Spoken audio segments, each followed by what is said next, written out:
Coucou tout le monde, alors je vous retrouve aujourd'hui pour vous parler de mes 4 dernières lectures, dont une a été particulièrement laborieuse, vraiment, c'est pour ça que ça fait aussi longtemps que je n'ai pas fait de vidéo.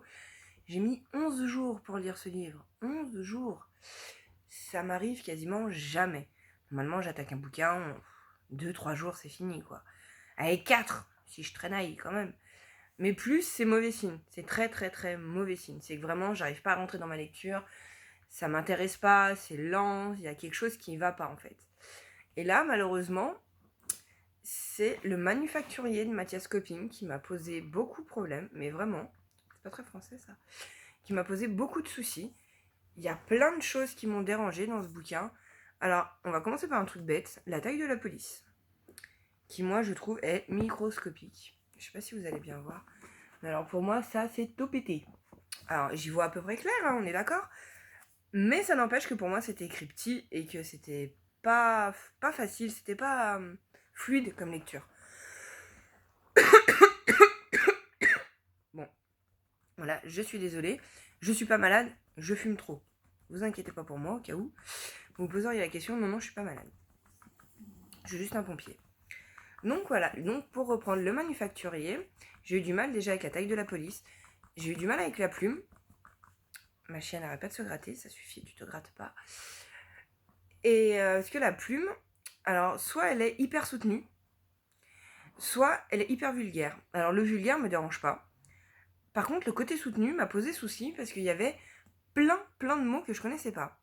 C'est-à-dire que moi, au petit-déj ou en réunion avec des gens, quand je discute, hypostase, par exemple, n'est pas un mot qui vient comme ça, naturellement. Oh tiens, hypostase. Non, pas, non.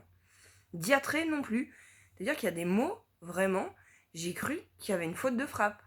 Ou qu'il y avait un souci. Je suis allée voir sur Google, bon bah non, c'est moi qui suis idiote, hein, le mot existe, pas de souci. C'est juste que je le connais pas. Et ça m'a posé vraiment problème parce que ça me sortait de ma lecture. Mais vraiment, en fait, de me dire, bah tiens, ça veut dire quoi, machin. Même si, honnêtement, on comprend le sens à peu près du mot par rapport à la phrase. Faut pas exagérer. Mais le fait que je le connaisse pas, du coup, petit à petit, m'a agacé. Un mot que je connais pas, deux mots que je connais pas, 10 mots que je connais pas, au bout d'un moment, ça me gonfle. C'est pas méchant, mais vraiment, ça m'agace. Et du coup, ça m'a posé souci. Donc, en plus de ça, il y a l'histoire qui m'a posé vraiment énormément encore problème, toujours des problèmes. C'est que c'est hyper historique. Hyper historique. Parce que vous allez vous retrouver avec du coup le manufacturier qui lui s'éclate à kidnapper et torturer des gens. Bon, ça très bien. Il va y avoir Vladimir Radic qui va enquêter sur lui et qui du coup est une saleté finie. Hein, on l'appelle zéro. Zéro empathie, zéro gentillesse, zéro tout ce que vous voulez de positif. Zéro. La tête à Toto. Et du coup, voilà. Mais à côté de ça, et c'est ça qui m'a posé souci, on va suivre Milovan, qui lui, dans sa jeunesse, a été torturé en Croatie. Donc violé, égorgé, sauf que ils sont pas bien doués apparemment. Ils sont ratés. Donc le gars, il s'est raté, il l'a égorgé et il n'a pas tranché la carotide. Donc petit Milovan, toujours vivant. Contrairement par contre à ses parents et à ses frères et sœurs qui, là où ça a été bien tranché, il n'y a pas eu de soucis. Ils sont tous morts. Et du coup, il se retrouve à aller vivre chez son grand-oncle, quelque chose comme ça, quelqu'un de sa famille, qui va s'occuper de lui, qui va l'élever et tout. Et il va avoir des terreurs nocturnes pas possibles toute sa vie. Et il va vouloir retrouver quand même celui qui a fait ça. Le groupe, la milice, pardon, la milice qui lui a fait ça. Donc il va contacter une ONG, il va contacter une certaine Irena, qui elle, du coup, enquête et passe sa vie à traquer les criminels de guerre. Donc voilà, et donc toute l'histoire va être basée là-dessus, les 3/4. À la fin, les deux enquêtes se rejoignent forcément. Et tout est basé là-dessus, sur le conflit serbo-croate en 91, l'ex-Yougoslavie, et tout ce qui a pu en découler, toutes les horreurs qui se sont passées. Et il y a des références historiques, beaucoup de références historiques, donc avec Slobodan Milosevic, avec les Tito et ses tétistes, sauf que moi, ça me parle pas du tout. Mais pas du tout. Alors autant Slobodan, machin chouette, j'ai déjà entendu son nom, je sais pas vous dire quel pays, ce qu'il a fait, machin, je sais qu'il est pas gentil, c'est un peu succinct quand même, comme connaissance, et Tito et ses titistes, voilà, c'est tout ce que ça m'inspire, je n'ai pas la moindre idée de qui c'est. M'apprendra à suivre à l'école, ça, tiens. Et du coup, voilà, j'ai eu beaucoup de mal avec celui-ci, j'ai mis 11 jours à le lire, une catastrophe pour moi, parce que c'est passer 11 jours sur un bouquin, pour moi, c'est de la torture. Hein. Moi, j'aime bien que ça soit vite passé, qu'après, je passe à autre chose, tout le temps passer d'histoire en histoire, changer régulièrement, et là, pour moi, ça a été compliqué, vraiment. Je ne l'ai pas abandonné parce que c'est Mathias Copping, que je trouve que c'est un auteur formidable, qui est en plus adorable en tant que personne. J'avais surkiffé Les Démoniaques. J'avais pris une claque phénoménale avec Les Démoniaques, ma petite Kimi et son Henri, je m'en souviendrai longtemps. Mais malheureusement, Manufacturier, c'est pas passé, quoi. Le côté historique m'a perdu. Je m'enquiquinais, c'était long, j'attendais qu'une chose, c'était le terminer. Ah, j'ai soufflé quand j'ai terminé, il me paraissait justement interminable ce bouquin. Il me restait 150 pages, je me disais mais c'est pas possible, je finirai jamais. J'en ai encore pour des jours, c'est une catastrophe. Enfin bref, tout ça pour celui-ci. Ensuite, je vais vous parler de Dans son silence d'Alex Michaelides, que j'ai adoré. C'est un petit bouquin, il passe crème, c'est hyper psychologique par contre, ne vous attendez pas du tout à de l'action, mais ni à d'action. Et là, vous allez suivre du coup Alicia et Théo. Donc Alicia, elle est là, elle est accusée exactement d'avoir tué son mari, parce qu'on va la retrouver un jour, et son mari va être zigouillé, il s'est pris des balles dans la tête, plus de mari. Et elle est couverte de sang avec l'arme à côté d'elle. Donc est-ce que c'est elle qui l'a tué? Pourquoi elle l'a tué? Elle ne dira absolument rien. Du jour où elle se fait arrêter, coupe la chic, elle ne dit plus rien, elle décoche plus un mot. Donc du coup, elle va être jugée et internée, parce qu'ils ne peuvent pas l'accuser plus que ça, elle dit rien. Donc du coup, elle a interné, et Théo, lui, va trouver ça quand même vachement bizarre. Ça va l'intriguer, une femme qui ne parle plus. Donc du coup, il va enquêter dans sa famille, de partout, pour savoir du coup pourquoi elle parle plus. Donc il va se renseigner si elle avait des raisons de tuer son mari, plein de choses comme ça. Et ce que j'ai adoré dans ce bouquin, déjà d'une, c'est la fin. Une fin que vous voyez pas venir. Moi qui ai l'habitude. Souvent je vois les trucs venir, je me dis ah, je fais plusieurs hypothèses dans ma tête, j'ai le cerveau qui carbure à 10 000 quand je bouquine. Et du coup, souvent j'ai raison. Ça m'enquiquine vachement, je préférais tellement avoir tort. Et celui-ci, j'ai rien vu venir. De manière, c'est impossible de voir venir quoi que ce soit. Il n'y a pas d'indice, il n'y a rien, vous la prenez en pleine face, point barre, la fin.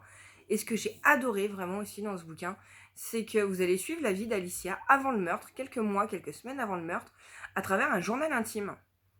Et ça, j'ai trouvé hyper intéressant. Vraiment, franchement, celui-ci, il paye pas de mine, la couve est pas extraordinaire, il est pas bien gros, et franchement, il est super sympa. Si vous voulez passer un bon petit moment de lecture, vous n'en avez pas pour longtemps, celui-ci, nickel. Ensuite, on va papoter de livres sur Kindle, donc je vous mets en pause 2 secondes pour vous montrer les couvertures. Hop là, ça c'est fait. Je vous montre Au loup de Lisa Ballantyne, c'est le dernier que j'ai lu, ça je l'ai fini hier soir. Et j'ai adoré aussi cette lecture. Franchement, j'ai bien aimé, c'est bien passé, c'est distrayant, ça passe crème, c'est nickel. Et on va suivre du coup 2 familles. Alors j'ai noté les noms, si je dis pas de bêtises, voilà. On va suivre Donna et Stephen, qui ont une fille qui s'appelle Rebecca, qui va accuser son prof, Nick, qui lui vit avec Marina, ils ont 2 enfants, et qui va l'accuser de l'avoir tripoté, de l'avoir agressé sexuellement. Donc toute l'histoire est, est-ce qu'elle ment? Est-ce que c'est lui qui ment? Qui a fait quoi et pourquoi? Et j'ai bien aimé. Bon, le souci, c'est que j'ai deviné la fin. Mais alors, à la moitié, je peux pas vous dire pourquoi j'ai deviné, ni comment, ni rien, sinon je vous spoil. Je peux pas vous dire grand-chose, en fait, vraiment, sur ce bouquin. À part qu'il est vraiment sympa. Pardon. Que tous les chapitres, du coup, sont découpés selon le point de vue d'un personnage. Donc, un coup Marina, un coup Stephen, un coup Nick, un coup Donna, un coup Rebecca. Et ça, j'ai beaucoup aimé. Franchement, on voit aussi, du coup, la belle famille de Marina, enfin, les parents de Nick, celui qui est accusé d'agression, et c'est super intéressant.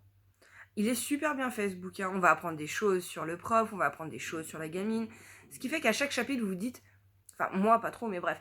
Le but est que vous vous dites « Ah, c'est elle qui ment. Ah non, c'est lui. Ah, punaise, je suis perdue. » Le but, c'est ça. Moi, jusqu'à la moitié, j'étais un peu perdue. J'étais contente, je savais pas. Et il y a plein de petits trucs qui ont fait que j'ai capté. Donc voilà. Mais franchement, c'est une bonne lecture. Si j'avais pas deviné la fin, ça aurait été merveilleux. Mais franchement, ça reste une bonne lecture. Je vous le remonte, même si c'est pas très chouette en Kindle. C'est Au loup de Lisa Ballantyne. Franchement, vous pouvez y aller. Il passe super bien. Et je vous remets en pause pour vous montrer le dernier. tac. Donc je vais vous parler cette fois-ci en dernier de L'Homme murmure d'Alex North. J'ai adoré. Franchement, j'ai adoré ce bouquin. Ça passait crème, pareil, tranquille. C'est pas trash, c'est pas glauque. Pour moi, on se rapproche du Cozy Mystery, même si je sais que c'est pas ça du Cozy Mystery. Ça, c'est ma version à moi du Cozy Mystery. Et du coup, ça va être sur la base de disparition d'enfants. Il y a X années, c'est une bonne question, combien de temps 20-30 ans, quelque chose comme ça. Il y a l'homme au murmure qui a kidnappé des enfants et qui les a zigouillés, clairement. Et du coup, là maintenant, il est en prison. Il y a un flic qui a enquêté sur lui. Et ce flic, il a été traumatisé à vie de ce qu'il a vu. Il a trouvé les cadavres des enfants à l'époque, etc. Ça l'a beaucoup perturbé. Le psychopathe joue avec lui en plus quand il va le voir en prison. Enfin, il y a tout un truc dans ce goût-là. Et là, de nos jours, il y a des gosses qui disparaissent. Et du coup, ça relance tout le bazar. Est-ce que, voilà, c'est un copieur? Est-ce que c'est l'autre qui a envoyé quelqu'un? Comment ça se passe? Moi, honnêtement, l'enquête m'a pas emballée. J'ai pas trouvé l'enquête extraordinaire. Le flic, c'est un cliché sur pattes. Enfin, à mon sens, hein, voilà, il est dépressif, il a envie de boire, mais il boit plus, c'est bien. Il se bat contre ses démons intérieurs, etc., etc. Moi, j'en ai un peu marre de tomber sur des flics alcooliques. Et encore, lui, honnêtement, c'était déjà pas si mal. Il avait arrêté de boire. Mais il avait quand même envie de picoler. Donc voilà, je trouve que c'est un peu... Enfin, c'est redondant, toujours pareil, le flic qui picole, machin, etc. Bon, c'est pas grave. Ce que j'ai adoré, par contre, c'est la relation père-fils. Parce qu'à côté de ça, on va suivre une famille où la mère est morte. Elle a eu un accident, paf, elle est morte. Et du coup, ils se retrouvent à deux, père-fils. Et ils s'envoient vachement parce qu'ils n'arrivent pas à se comprendre, ils ont du mal à communiquer. C'est compliqué. Le ptio, il a une amie imaginaire, ça agace son père au plus haut point. Parce que lui, il aimerait bien qu'il se fasse des vrais amis, qui discutent avec les autres élèves, alors qu'en fait, ce gosse, il reste toujours dans son coin à discuter avec son ami imaginaire. Et ça, c'est embêtant. Ça embête la famille, ça embête l'école, ça embête tout le monde. Le gamin, il va se battre un peu aussi à l'école. Enfin, il y a plein de trucs. Et ça, voilà, ça va poser problème. Et moi, j'ai adoré la fin. Mais vraiment, la fin, je l'ai trouvée super belle. J'ai trouvé... En fait, pour moi, ce bouquin, il est choupinou. Alors, le problème, c'est qu'on n'a pas tous la même version du choupinou. Mais pour moi, vraiment, c'était choupi, quoi. La fin était vraiment trop mignonne, quoi. Et j'ai adoré. Juste déjà, pour ça, en fait, moi, ce qui m'a vraiment le plus plu dans ce bouquin, c'est comment vivre le deuil, le père-fils, le deuil de la mère. Alors qu'à la base, il était très proche de sa mère, le gosse. Et du coup, le père, il doit tout réapprendre, tout refaire avec son fils, tout, voilà. Que tous les deux, quoi. Alors qu'ils sont très malheureux, l'un comme l'autre, du coup. Et ils ont du mal à en parler. Et ça, j'ai adoré, j'ai trouvé ça vraiment super beau. Donc voilà pour L'Homme au murmure d'Alex North. D'ailleurs, qui m'a fait bien flipper, hein, soit dit en passant. Petit intermède, le début m'a fait faire des cauchemars. C'est rare, et c'était trop bien d'ailleurs. Enfin bref, voilà. Ensuite, je vais vous parler très très brièvement quand même de celui-ci parce que je l'ai attaqué, mais voilà. Ah bah tiens. Ah bah c'est malin, j'ai perdu mon marque-page. Mais j'ai dû lire une petite centaine de pages des Voleurs de curiosité de Jess Kidd. Et franchement, ça m'éclate. Alors ça, par contre, plus choupinou, c'est pas possible. Parce que là, on va suivre Brady, qui va enquêter avec un fantôme boxeur. Enfin, le fantôme d'un boxeur. Qui est en caleçon, avec un chapeau de forme tout pourri. Des bandages sur les mains, paf paf, pour se battre. Et des tatouages qui gigotent sur les bras. Je trouve ça déjà super rigolo, moi. Et à côté de ça, il y a des sirènes. Parce que, effectivement, après le manufacturier, il me fallait des petites sirènes. C'était sympa, la petite sirène. Bon, au résultat des comptes, j'ai lu Au loup de Lisa Valentine, mais c'est pas grave. Là, je vais terminer celui-ci. Parce que franchement, je trouve ça super chou. Et voilà, il y a une enquête quand même, qu'on soit d'accord. Hein. Il y a une petite qui disparaît, une petite très bizarre, avec les pieds palmés, machin. Quand elle mord les gens, ils meurent empoisonnés. Enfin... Et j'adore. Justement, là, ils sont un Brady de Levine, quelque chose comme ça. Devine, pardon. Brady devine. Elle enquête justement pour retrouver cette petite avant qu'elle finisse dans un cabinet de curiosité. Ce serait mieux dans le formol, quoi. Pas génial, personne n'a envie de finir dans le formol. Donc voilà. Donc j'ai adoré, enfin j'adore, pardon, je l'ai pas fini. J'aime beaucoup pour l'instant, ça me change carrément les idées, c'est super fun. Il me fallait quelque chose qui m'éloigne de toute manière le plus possible de l'ex-Yougoslavie. Il fallait que je parte à des millions de kilomètres. Et là déjà, je suis en 1863 à Londres. pas mal quoi. Pas mal. Donc c'est cool. Maintenant, je vais vous faire, pardon. Ah si, excusez-moi, je voulais vous montrer mon dernier petit craquage.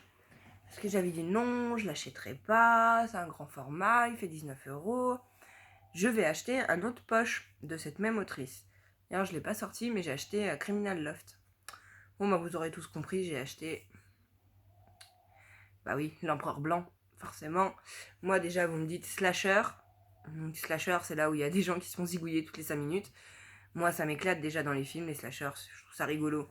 C'est pas passionnant, mais c'est rigolo. Là, il y a une histoire en plus de Ku-Klux Klan, de racisme, de tout ce que vous voulez. Franchement, c'est fun. Tout ça dans une maison désaffectée où il y a eu des morts. Non, franchement, ça peut être que fun. J'ai vu des critiques dithyrambiques. Donc, du coup, voilà, je vous en reparle bientôt parce que celui-ci, je vais bientôt le manger. En plus, les écrits gros, ils ont pensé à moi. Donc, c'est parfait. Sur ce, je vous laisse. Honnêtement, je sais pas quand vous aurez la vidéo parce que, ben voilà, ma connexion est à l'image de ma maison, de mon salon, de mes vidéos, c'est-à-dire rustique. Et que, ben, je mets à peu près une dizaine d'heures pour vous mettre les vidéos sur YouTube. Donc voilà. Ceci dit, je vous fais plein de bisous. On se retrouve bientôt sur Instagram, sur Facebook, sur YouTube, où vous voulez. Bisous bisous.